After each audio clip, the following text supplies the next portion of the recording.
സതീശനോട് ഞാൻ വന്ന് വിവരം വിളിച്ച് പറയണ്ട, ഞാൻ തന്നെ വിളിച്ച് പറയാം. എന്നിട്ട് എനിക്ക് കണ്ണ് കാണില്ല എന്ന് അവനെ ബോധ്യപ്പെടുത്തണം. കണ്ണ് കാണുമെന്ന് പറഞ്ഞു കളയരുത്, അവനൊരു സർപ്രൈസ് കൊടുത്തു കളയാം.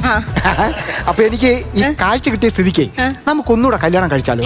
ഒരു ട്രെൻഡാണത്. 20,000 വെച്ച് നമുക്കൊരു കല്യാണം കഴിച്ചാലോ?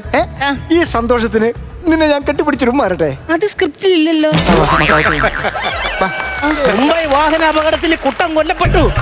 കാര്യം എനിക്കിപ്പോ ഇങ്ങനെ ഒരു കള്ളം പറയേണ്ട കാര്യം എന്താണുള്ളത്?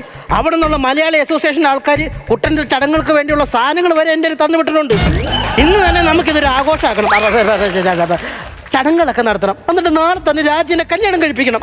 എനിക്ക് തെണ്ണുണ്ട് കുട്ടമ്പിള്ളേ, രാജി ഇങ്ങനെയൊക്കെ നടക്കുന്നത്. പരമുള്ള വേറൊരു കാര്യം ചെയ്യണം, നമ്മുടെ പൗരസമിതിയിലുള്ള എല്ലാ ആൾക്കാരെയും വിളിച്ചിട്ട് എത്രയും പെട്ടെന്ന് രാജിനെ വീട്ടിട്ടോ നമുക്ക് ചടങ്ങുകളും കാര്യങ്ങളൊക്കെ നടത്തണം കേട്ടോ.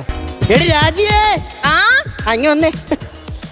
സതീശ, എനിക്ക് നിന്നോടേ സന്തോഷമായിട്ടൊരു കാര്യം പറയാനുണ്ട്. എനിക്കും നിന്നോട് സങ്കടകരമായ ഒരു കാര്യം പറയാനുണ്ട് രാജി. എന്ത് പറ്റി? നിന്റെ ഭർത്താവും എന്റെ ആത്മാർത്ഥ സുഹൃത്തുമായ കുട്ടൻ 5 മാസം മുമ്പ് വാഹനാപകടത്തിൽ പോയി. എങ്ങോട്ട് പോയെന്ന്? പോയി. എന്തുവാടാ, കുടുക്കയോ? കുടുക്കയൊന്നും അല്ല, കുട്ടന്റെ ചിതാഭസ്മം. തന്നെ ഭർത്താവ് മരിച്ചിട്ട് കരയാത്ത പിന്നെ ഈ വരുന്നത് ആരാടാ? ഈ ഇലാമപ്പഴം തിരിച്ചു വന്നു.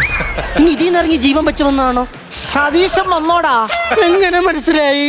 നിന്റെ ആ ഓഞ്ഞ നാറ്റം ഉണ്ടല്ലോ എനിക്ക് കിട്ടിയത്. സതീശ, എന്തോ? രാജിയേ, എന്തോ? ഒരു ചായ എടുക്കടി അവനെ. ചായ എടുക്കാം. സതീശ, എന്തോ? നീ ഇങ്ങ തിരിച്ചു വന്നല്ലേടാ, എനിക്കങ്ങോട്ട് ഭയങ്കര സന്തോഷായി. ആണോ? നിന്റെ കാഴ്ചയൊക്കെ എങ്ങനെയുണ്ട്? എന്റെ കൈ എവിടെയോ തട്ടിയല്ലോടാ സതീശ. നീ എവിടാ? നിന്നെ ഞാൻ കാത്തിരിക്കുവായിരുന്നു. എന്തിനാടാ? നീ ഒന്ന് കെട്ടിപ്പിടിച്ച് സ്നേഹിക്കാൻ. ഞാൻ നിന്നെ ഒന്ന് കെട്ടിപ്പിടിക്കട്ടെടാ. കെട്ടിപ്പിടിക്കടാ. നിന്നെ ഞാനും ഒന്ന് കെട്ടിപ്പിടിക്കട്ടെടാ. എവിടാടാ ഇത്? നീ ഇത്ര നാൾ എവിടെയായിരുന്നടാ? അതൊന്നും പറയണ്ടടാ, അതൊരു വലിയ കഥയാ. ഞാൻ ഇങ്ങനെ ലോട്ടറി വിറ്റ് നടക്കുകയായിരുന്നു. ഈ സമയത്ത് എൻ്റെ സൈഡിൽ കൂടെ വന്ന ഒരു കാറ് എന്നെ ഇങ്ങനെ തട്ടിയിട്ടിട്ട് പോയി. ആ സമയത്ത് ഞാൻ സത്യം പറഞ്ഞാൽ പേടിച്ചു പോയി. പെട്ടെന്ന് കുറേ ആൾക്കാർ കൂടി എല്ലാവരും കൂടെ എന്നെ എടുത്തോണ്ട് പോയി.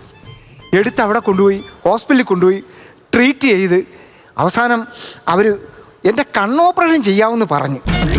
എന്നിട്ട് നീ ഇതിന്റെ അപ്പുറത്തേക്ക് നടക്കുകയല്ലേ? എനിക്കറിയാൻ പാടില്ലാത്തോണ്ട് ചോദിക്കോ? സതീശ, എന്നാ പറഞ്ഞോ ഇല്ല പറഞ്ഞോ. അങ്ങനെ ഒരാൾ, ഒരു സ്നേഹമുള്ള ഒരാള് എന്നെ ഹൈദരാബാദിലേക്ക് കൊണ്ടുപോയി. അങ്ങനെ ഹൈദരാബാദിലേക്ക് കൊണ്ടുപോയി. സത്യം പറയാ, നീ ഇവിടെ ഉണ്ടോടാ സതീശ? പറഞ്ഞോ. ഹൈദരാബാദിലേക്ക് കൊണ്ടുപോയി എൻ്റെ കണ്ണോപ്പറേഷൻ.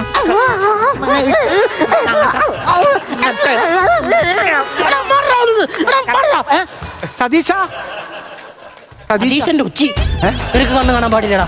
ഇല്ല. ഇതെത്രയാ? 2.